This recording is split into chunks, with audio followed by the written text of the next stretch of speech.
Hello, this is part 2 of the mailbag video. Now we'll go to our next question.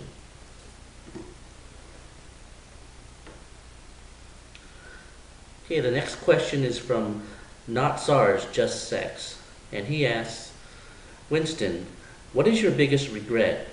And what would you do differently if you could? What is your visa status now, and how did you get it? It's an interesting question. I would say my biggest regret, and what I do differently is rather than spend all those years in Russia, in Western Russia, I would have gone to Eastern Russia instead, because unknown to me at the time, there was a lot of racism toward Asians and guys with darker skin. So, and that affected my experiences there, because most of the girls in Western Russia, like Moscow and St. Petersburg, the part near Europe, most of them prefer only white guys, and so Asian guys they didn't take it seriously, and so that did affect me a lot. So I would have had a lot, theoretically speaking, I would have had a lot better results in Eastern Russia, in Siberia and east of there, in cities like Vladivostok or Khabarovsk, because Eastern Russia is closer to Asia and it's more like a part of Asia. So so there would have been less racism toward Asia, and supposedly that region is more pro-Asian too. So even though I've never been to Eastern Russia, in theory, it probably would have been better for me. I would have gotten better experiences and results, and more meaningful relationships that were more genuine rather than just language exchange or culture exchange, and just playing around with me. So theoretically, I probably would have done better in Eastern Russia, and also I would have liked to spend a lot more of that time in China. I mean, if I could take that time back, I would have gone there instead, because I realized that I do like Chinese girls after all. They're really soft and silky, and just really tender, and very attractive, like dolls. From I've never been to China, but from what I've heard from a lot of people, a foreign Asian guy would have done very well there. I mean, and of course the race factor wouldn't have been against me there, because because I'm Chinese too. So yeah, I probably would have had a lot more meaningful, fulfilling dating experiences in China, if I had gone there. So I guess that's what I would have done differently. Um, Spend more time in Eastern Russia and in China. Um, as far as my visa status, currently I live in the Philippines on a tourist visa, and most of the expats do that. Um, on a tourist visa, you just extend it every 2 months, and pay like $80. Um, some expats do have a permanent resident visa. Excuse me. But in order to get a permanent resident visa, you either have to pay a lot of money for it, and go through a lot of hoops, or you get married to a Filipina, um, and then you get the permanent resident visa. But I don't really want to do either of those things, so I remain on a tourist visa. Plus, I'm only in the Philippines temporarily. I mean, I have not settled there long term. I mean, and I don't think I would want to live there long term, because for many reasons. One of which is because it's just too hot there, and I don't mean just a little hot. I mean very hot. It's very hot the whole year, and my body kind of wilts in that type of environment, um, in that type of climate. I mean, and so yeah, I'm not settled there, and permanently, so I wouldn't want a permanent visa. Um,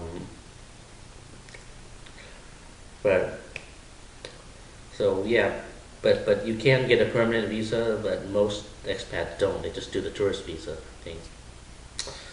Okay, so next question. Hey, this comes from Ying Disc, Ying Disquette actually, and he asks, Winston, I have one question. Why is it that on one third of the female profiles I've seen, for example, the Love Me a Foreign Affair website, many of them write the very same thing over and over?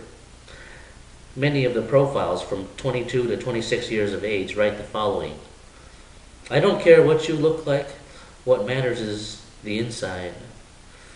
Now, is this for real, or are these females looking to scam? Your thoughts, please? That's a good question. Um,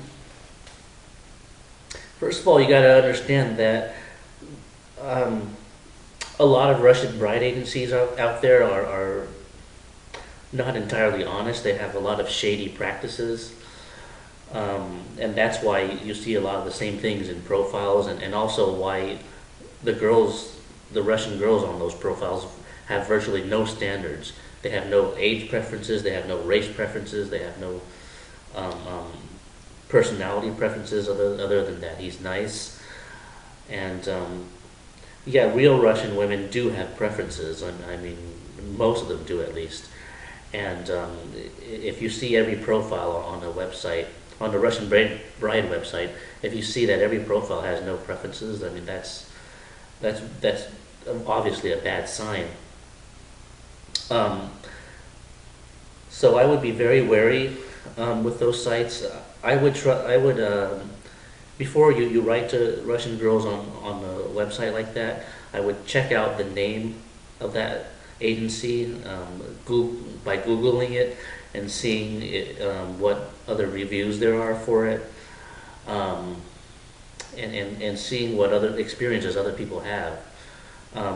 Because some of the ones that are known to be scammers, for example, they'll have a lot of negative feedback on the internet. And one good site you can look up is called agencyscams.com. That's agencyscams with an S.com. And they have a list of reputable and non-reputable Russian bride websites, and that site is actually run by a guy named Jim. His email is on that site, so if you have a question about a particular bride agency, you can email him and ask him what he knows about it. Or do a Google search on it, of course. But even with the reputable agencies, such as A Foreign Affair and Elena's Models, for example, I mean, you're still going to have a large percentage of women on there who are just scammers or gold diggers or users. And that's not their fault. I mean, they are reputable companies, but no agency can control, the honesty of every single woman that registers with them. I mean, there's just no way. So, yeah, I mean, and what I mean by scammers is that a lot of the women on there don't have very honest intentions. Actually, most people think that they're visa whores, that they just want a visa to get out of their country, and a certain percentage might be, but the majority of scammers in Russia are not visa whores. They're not looking to leave their country. They love their country. They like staying there. So that's not the way in which most of them are scammers. The way that most of them are scammers is that they're gold diggers who just want some rich guy to come or send them, a ton of money and presents, shower them with money and presents. They just like to be pampered and be taken to fancy, expensive restaurants, and they just enjoy being. A lot of Russian women just get a high when a lot of money is spent on them. It just gives them some weird high, and so they just like to be pampered and showered with expensive things, and for some reason they get off on that, and